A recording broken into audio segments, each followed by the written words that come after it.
This is the SwishWire podcast.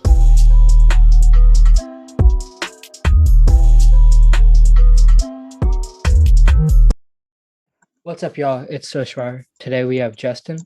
What's up? And Jay should be coming shortly. But today we have two very special guests. We have the Morehead State 6'10" freshman forward, Johni Broome. Johni, what's good? How you doing? How y'all doing? Yeah, chill. And then we have the 6'3" junior guard, Skyelar Porter. What's good, Skyelar? What's up? All right, so we're going to start off with some individual questions. Justin? So, Johni, I'm going to start with you. So, in your high school career, you had a few scholarship offers, mainly Morehead State, Bryant, and Jacksonville. So, what separated Morehead State from the rest, and why'd you go there?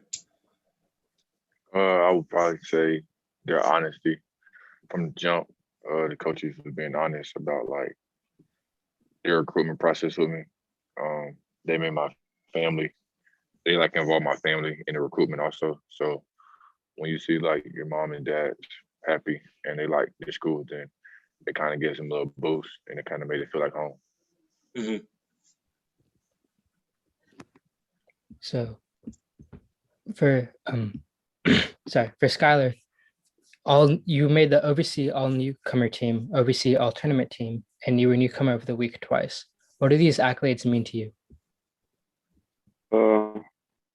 I'll probably just say, I mean, personally, I got to give all my success to my teammates first. So if it wasn't for them, I probably wouldn't be able to get the accolades myself. But it feels good to get them though. Mm-hmm. And for Johni, I mean, we just talked about your high school, and you know, you got offers, but I mean, you weren't heavily recruited. But now you're one of the best freshmen in all of college basketball. So, did that motivate you to just keep grinding and be what you are today? I'll say for sure that motivates me.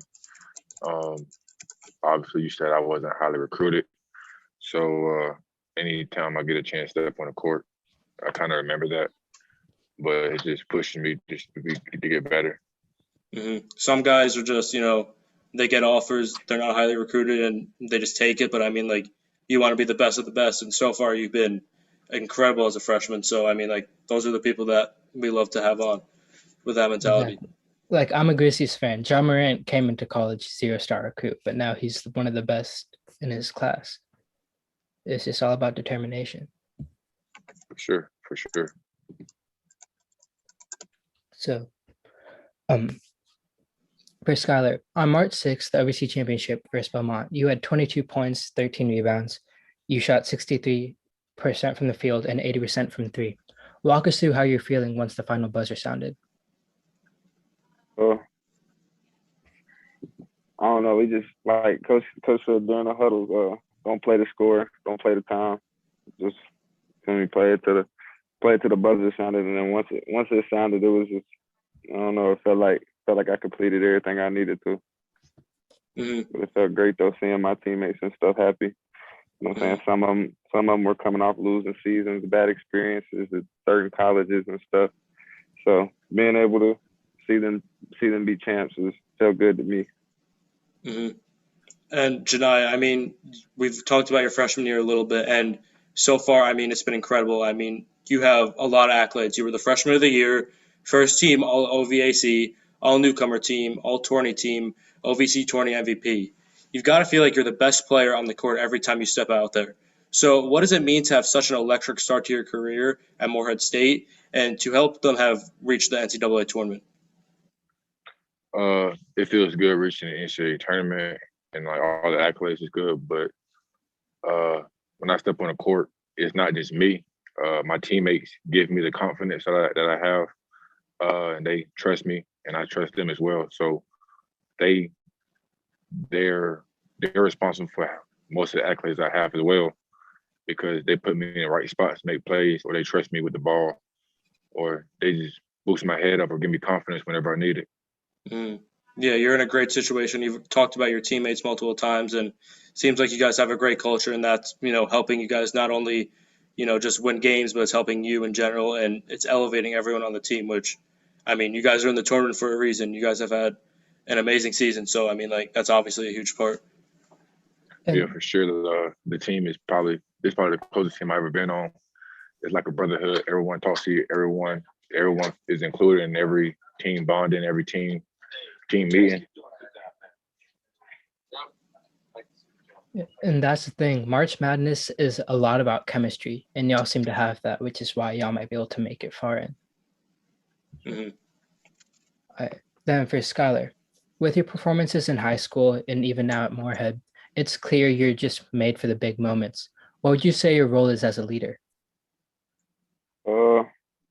Like Janai said, just give the players confidence whenever they need it. You know what I'm saying? You miss a shot, you're gonna hit the next one.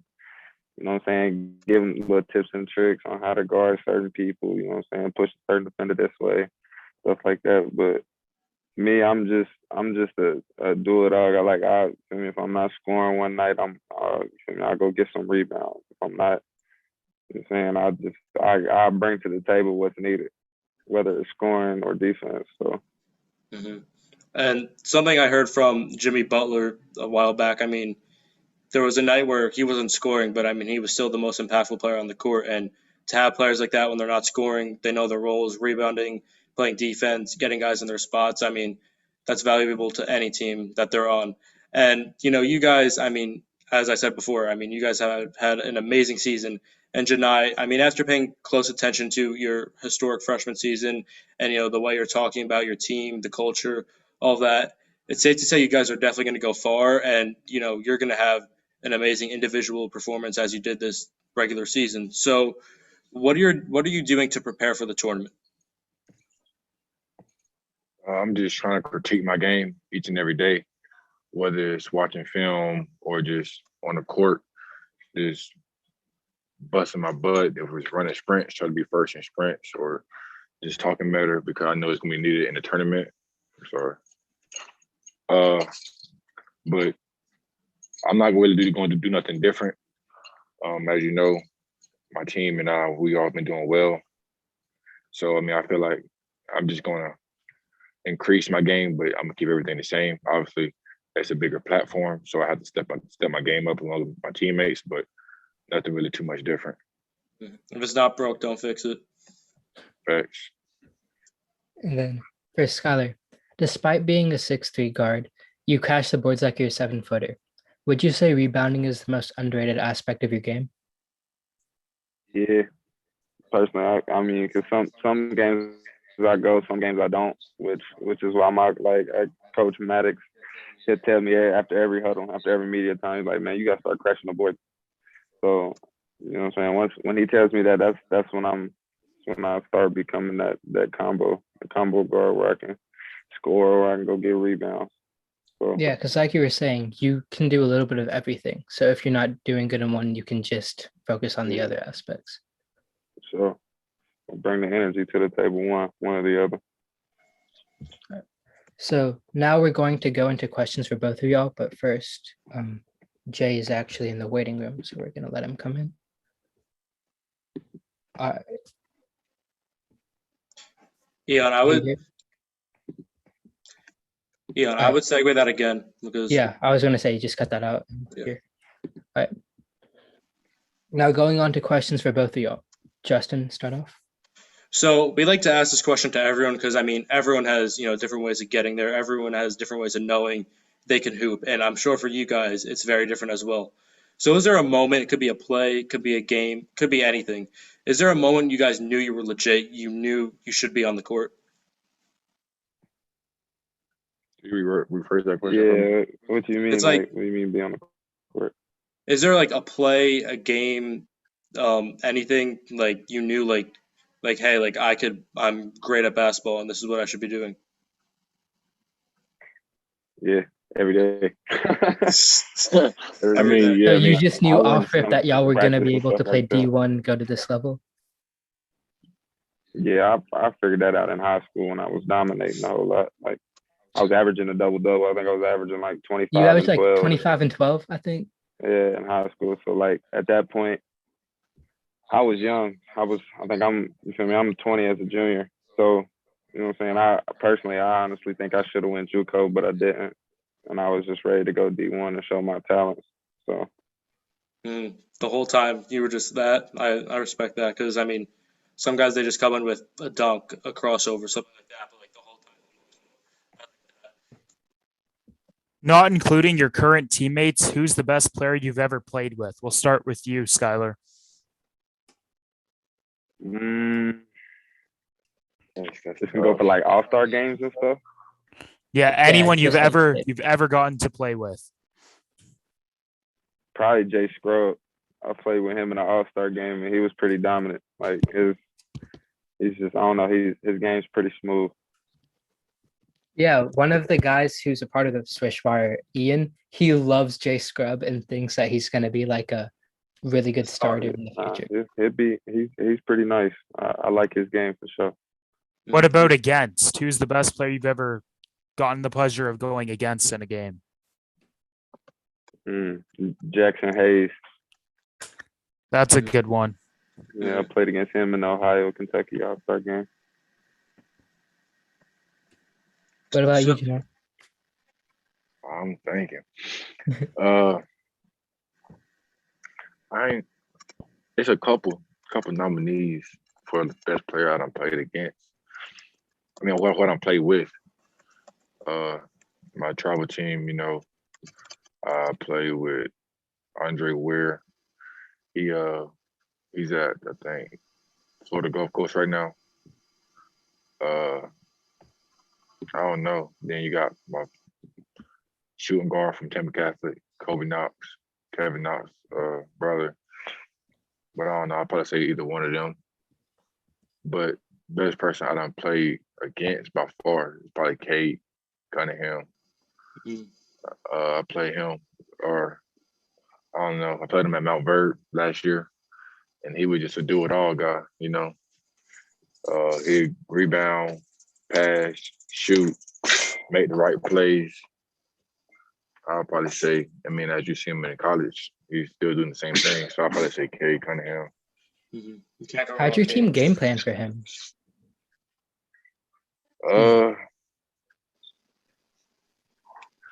I'm gonna be honest with you, with that Mount Verde team, it really wasn't no game plan. You know, they have like 5 players right now who's in March Madness.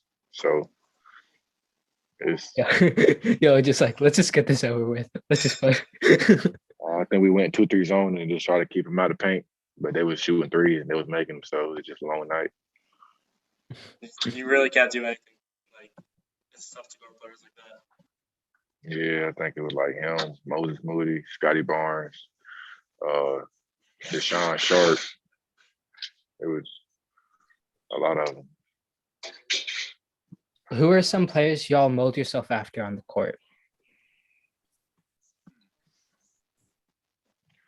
I'll probably say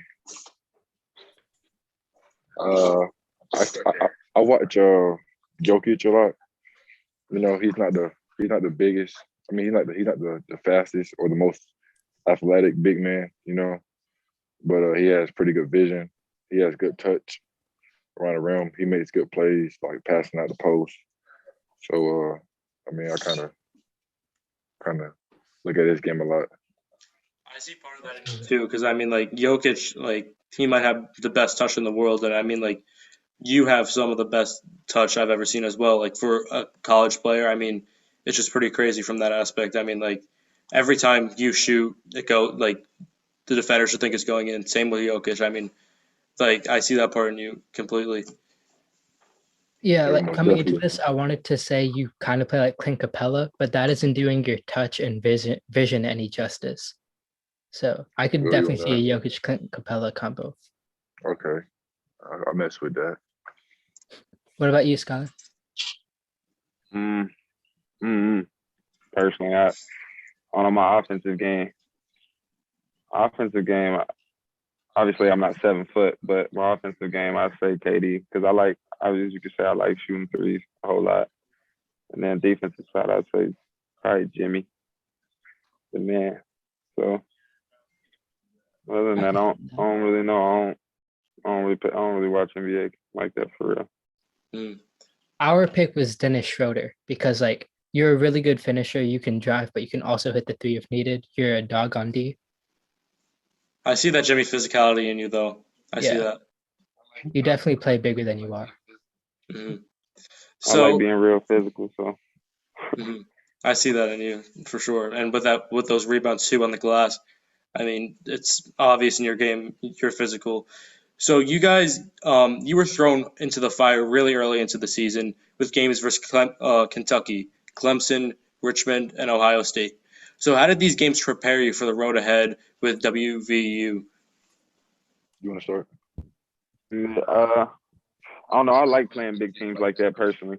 Uh, one, because they don't, you know what I'm saying, we're a smaller team, so they don't respect you. So it just gives us the chance to go out there and just build our confidence, you know what I'm saying. As I Clemson, I think I hit, what, 5, 6 threes, ended up with like 22. So I don't know, that's how I look at those big games. It's the same way I'm about to look at West Virginia. You know what I'm saying? I feel like they're not going to respect us, which is going to let us come out and punch them right in the mouth. So, Do you think you thrive as the underdog? yes. I love to hear that. Janai, what about you? Well, going against Kentucky, my first college game ever. That was pretty big. I played an all right game there. But then going on the line, you got Richmond, Ohio State, Clemson. Those other 3 games, I didn't perform to my standards. So, but obviously it's fun playing against those teams because I feel like I could play with anybody on the court. So, but obviously I didn't play to how I wanted to play those games. So going against WVU and with my confidence right now, I need kind of like some revenge, I guess, on one of these bigger teams. So I'm looking forward to it definitely by tomorrow. I'm locked in. Team's locked in. I'm going out for blood. I see that. Really. So in your last 3 NCAA tournament appearances dating back to 1984, you guys have won your first game. In 2011, you all upset Louisville for the 4 seed to make it to the second round. What is it about this year that makes your team the Cinderella team? You wanna go? I'd say the doubt that everybody, well, I ain't gonna say the doubt that everybody has, but like I don't know if y'all seen West Virginia's head coach interview. You know what I'm saying? He's saying that we're not playing in the Big 12. There's a big difference, but at the same time, we bring that defensive side to us. We're like, if y'all not on y'all A game, we are gonna come out and punch you in the mouth. So I feel like that goes for anybody. So I feel like that's why we could be the Cinderella story, because our defensive side is very elite.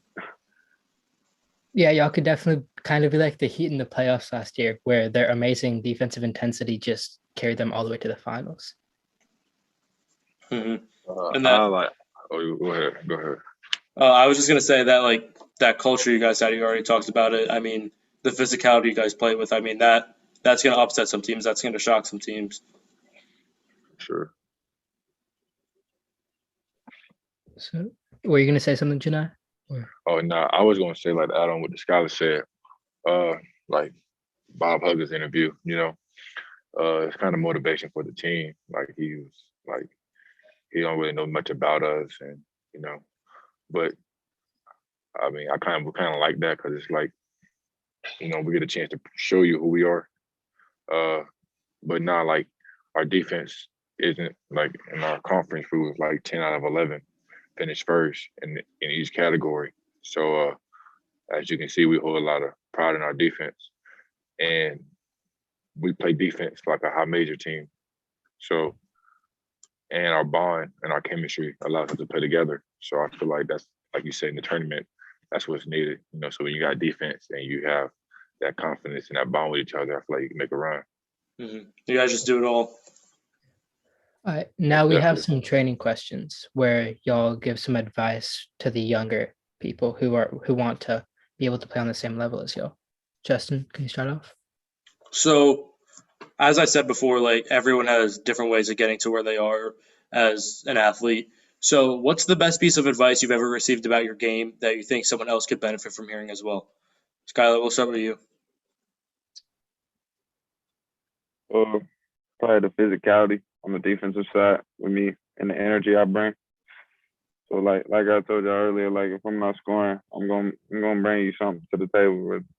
I never know what it is, what it's gonna be that night, but I'm gonna bring something. So I'd say just don't get your head down if something's not going your way. Just keep playing. You know what I'm saying? Something's gonna happen. We had a guy come on recently that was like basically said the same thing as you. Like, just because you're not scoring 25, 30 points one night doesn't mean you can't be impactful. I mean, getting rebounds, playing defense, being physical. I mean, that's going to get your name known. Johni, what about you? I would say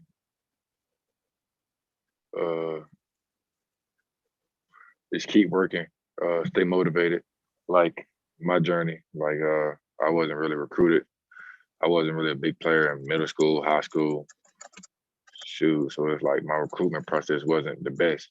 But use it as motivation. Like if you don't have an offer, keep working until you get one, and then once you get that offer, don't be satisfied and say you got an offer, so you're fine. You know what I'm saying? So you got to keep working at each level because there's always someone out there who's working too. So you got to outwork the next person. So I say just stay motivated and just keep working and use everything as motivation. So just work hard, never take anything for granted. Respect. Yeah. Outwork everyone. Just because you don't get the offer doesn't mean it's over. Just outwork. Most definitely. So, sorry. So, Johni, you're a monster defensively with some of the best rim protection in college.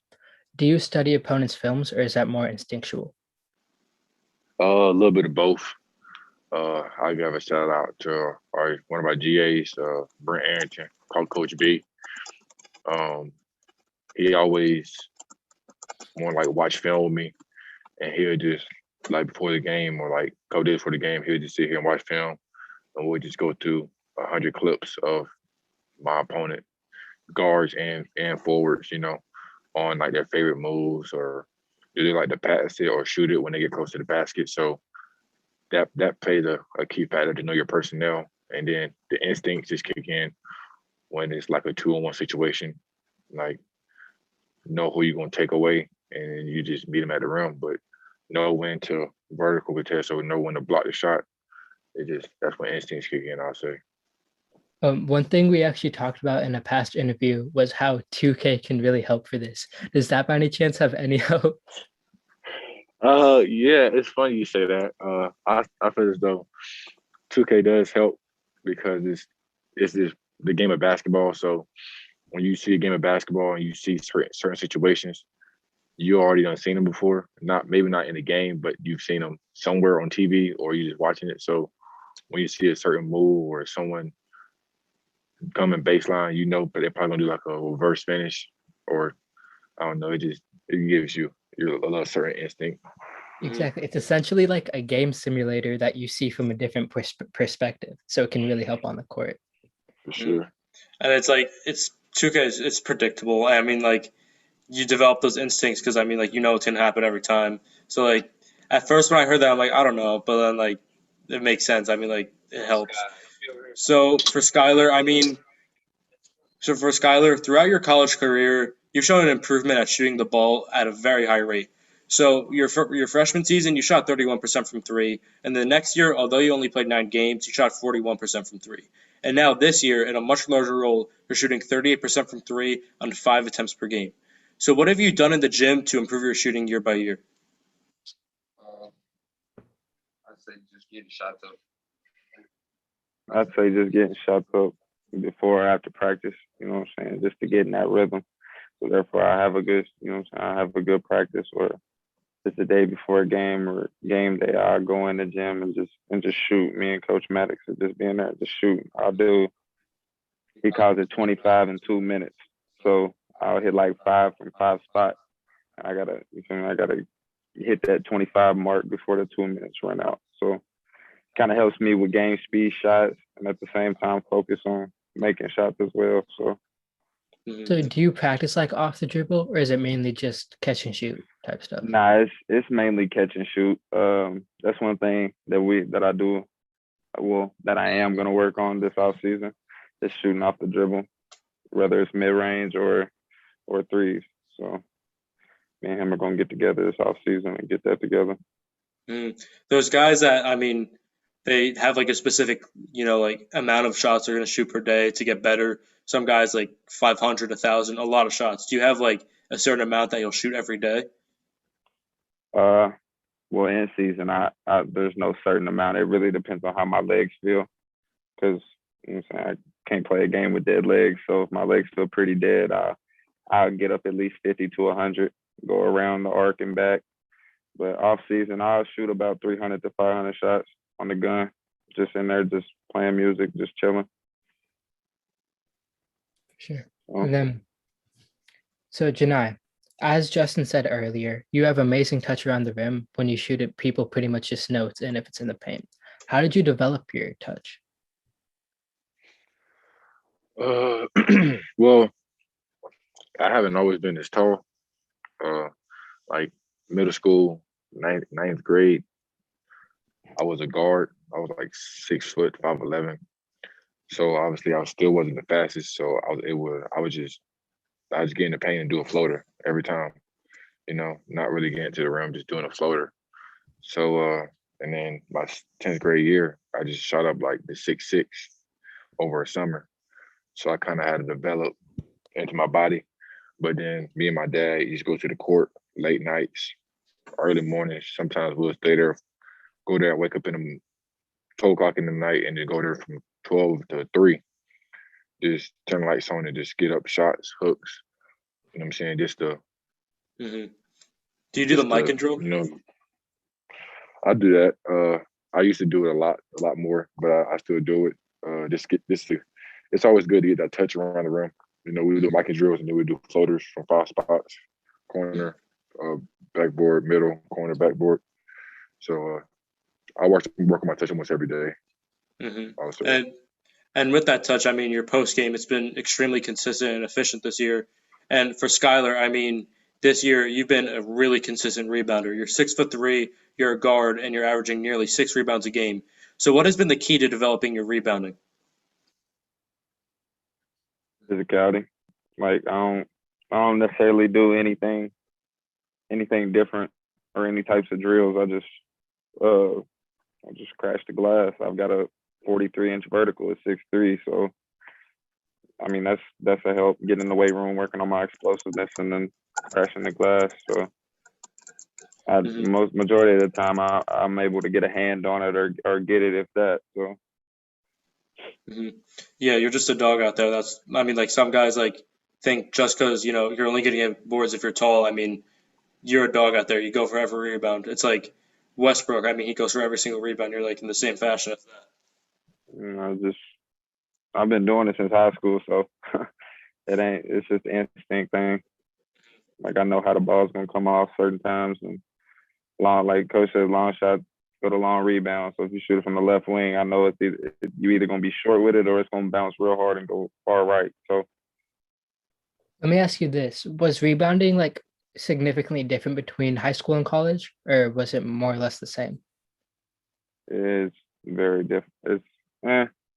I'd say it's different because you know what I'm saying. You have the trees in there, so you've got to box some people out. You've got to work on getting your position a whole lot in college than you do in high school. Like I was pretty explosive in high school, so I just out jumped everybody.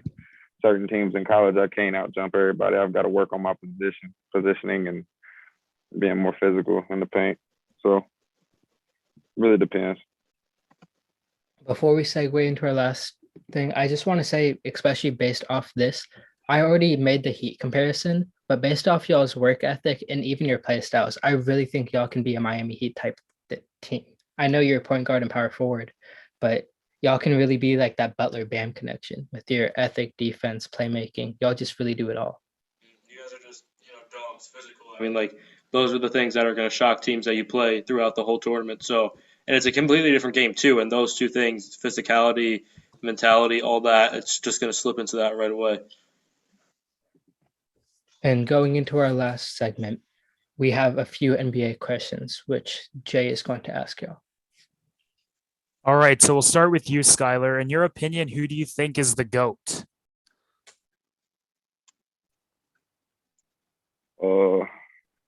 If it wasn't for his injuries, it'd be KD. You can't guard KD, man. He's 7 foot with a burner. But I definitely say he's one of the most talented of all time. yeah, Yeah. like Brian's the GOAT in this era because he's been playing the longest. You know what I'm saying? We've gotten a KD before too. I'm not sure how to feel about that. I think like if you say injuries aside KD, that's fair, but I don't think you can really call Yeah, KD nah. fair. In this era, it's probably Brian. But if you KD's put his injuries aside, it'd be KD for me. So would you KD have Bron over MJ then? No. I have MJ over Braun, but KD, he's definitely a top 5 talent of all time. I don't even think that's a debate. What about you, Johni? Honestly, I respect him, and he's a hell of a player. LeBron would be. I'll say he isn't the GOAT. You know, everyone. I always like be different. You know, everyone just loves LeBron so much. You know, but his game is amazing. I'll say he's 2 though. But just from watching like highlights, you know, my dad used to always be like Michael Jordan's the GOAT. So I just watched some highlights of him, or like the Last Dance. This is like determination, like his mindset is so different. Like, you know, in practice, how they used to like flip teams when he's winning, and then flip to the losing team, and he'll still come back and win. Or he always finishing the games, or whether it's going to the championship. You know, he's 6-0 in the championship, so when it matters most, he comes through. You know, so I'll probably say MJ the GOAT. I agree with that one. I respect that. So who are your MVP picks then for this year? If you had to make one, we'll start with you, Skyelar. Like I said, I don't really watch the NBA for real, but Yeah. let me think. Now you got one. Let me Yeah, think for a I got second. one on real. Well, you know, I'm a James Harden fan. I love his game. He's a lefty, you know. You know, he was at Houston. He had to be a scorer, like a do-it-all guy. He go to Brooklyn, and he had to you know, he had great players around him. So now he's making everyone else better. You know, team player. He dropped his scoring average, and started picking up his assist average. So he's passing the ball, shooting the ball, and as you see, they're doing really good right now. So I would say him. I like Embiid too. Embiid, you know, he's a talented big, can do pretty much everything with it. Has that swagger to him on the court, you know. So I'll probably say either one of them. The thing Probably I've been go with saying about Embiid as Harden. well. Pardon me. Wait, you go ahead. Probably go with Embiid as well. Even though he's obviously the leader in the MVP this year, but he ain't changed up on his team. What is he averaging? Almost 30 right now. He's averaging like 30 and 10 on elite defense. So, yeah, probably the same beat. Yeah. If he can stay healthy for the rest of the season, I think it's a good shot. But simply because Sure. of games missed, he might not win it. Yeah. I definitely have Harden top 3 though. I mean, he's up there. Yeah. One thing I love to think about Harden is if you put the Rockets and Nets stat sheet side by side, Harden always had a good assist number. Like it was always like double digits, whatnot. The thing is, in Houston, it was more or less him drawing attention and passing. In Nets, he's legit playmaking. Like he has easily been one of the best playmakers in the league. He definitely knows how to develop his game compared to stars. For sure. I just like the way that he adjusts his game to his teammates. You know, in Houston, he didn't have no Kevin Durant or Kyrie Irving. So, I mean, he had Westbrook, but Westbrook isn't really a playmaker. He's more of a play finisher. So, I don't know. He's just smart. Plays the game well. Janai, I know your stuff. Dame too. Dame? Yeah, he's pretty underrated. I don't know about his stats, but I've been watching just his past couple games, and he's been, you know what I'm saying, it comes time to make shots like this the other day. I think it was a 17-point lead with the Pelicans, and he came back and beat them with a clutch free throw. You know what I'm saying? Like I think they were down the whole game at that. They were down by 17, I think, at one point. Yeah, like he's a very underrated player, personally to me. Is that the game where he had 50 on 20 shots? Yeah. That's crazy. Dame's really a bucket to me. So for this last question, we just want to ask you who you think is going to meet in the finals this year. Lakers and Nets seems to be the really common answer. We've heard Clippers and Nets a few times, but what do you guys think? We'll start with you, Skyelar. Probably Lakers and Nets. That's probably what I go with too. Yeah, I agree with that. The teams are so built. Like there's no reason they shouldn't be in the finals. I mean, the Bucks did just get PJ Tucker. Do you think that has like a huge impact? That does nothing. Giannis a Come ball on. hog. A ball hog. I agree. Yeah, Giannis is a second option. Giannis Giannis is is a a ball second hog. option. Now, this is I what can't don't agree get. with that. So, in the past, viewers might know that we like to clown Jay because he thinks Russell Westbrook is better than he is. How can you say Giannis is a ball hog and all this stuff when he essentially just plays like a 7-foot Westbrook? Westbrook that's is valid. elite. Westbrook is an elite player. Okay. But I give you that he plays like a Westbrook, but at the same time, I just feel like Giannis is. I mean, yeah, he's 7 foot, so there's not many shots around the rim or bad shots, but I just feel like sometimes he could get off of it. Even now that he's got PJ Tucker, which is a shooter, like you know what I'm saying, he really needs to get off of it a few more times. I still think the Nets are going to win, but like if you have a closing lineup of Holiday, Dante, Chris Middleton, PJ, and Giannis, You're not that's stopping those three on the Nets. You're just not. Listen. First off, you got the three. You can arguably the three best ISO players in the game. Then you got Kyrie and James Harden playmaking. Then you got like DeAndre Jordan, Blake Griffin for finishers around the rim. You got Joe Harris for shots. Like there is no way that no team in the NBA can match up with the Nets. So you think the Nets win the don't get me wrong. finals? I still have Nets all the way, but Nets like, win the finals with game 5 or 6. It ain't going 7. Oh, I think I don't know. I think that goes 7. I don't know who I'm leading right now, but yeah, I gotta because see like, the KD thing there. is, you can't stop the Nets. The thing is, they don't have defense like that. Lakers have both offense and D, so that's the only way they might be able to keep up.